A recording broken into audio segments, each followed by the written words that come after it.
یا ان کی مثال میں کسی ہے کہ آسمان سے برس رہا ہو اور اس میں اندھیرے پر اندھیرا چھا رہا ہو اور بادل گرج رہا ہو اور بجلی کوند رہی ہو تو یہ کڑک سے ڈر کر موت کے خوف سے کانوں میں انگلیاں دے لے. اور اللہ کافروں کو ہر طرف سے گھیرے ہوئے ہے. قریب ہے کہ بجلی کی چمک ان کی آنکھوں کی بصارت کو اچک لے جائے.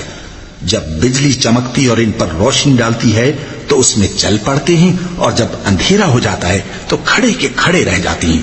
اور اگر اللہ چاہتا تو ان کے کانوں کی سنوائی اور آنکھوں کی بینائی دونوں کو زائل کر دیتا. بلا شبہ اللہ ہر چیز پر قادر ہے. لوگو، اپنے پروردگار کی عبادت کرو جس نے تم کو اور تم سے پہلے لوگوں کو پیدا کیا تاکہ تم اس کے عذاب سے بچو. جس نے تمہارے لیے زمین کو بچھونا اور آسمان کو چھت بنایا اور آسمان سے مے برسا کر تمہارے کھانے کے لیے انواع و اقسام کے میوے پیدا کیے.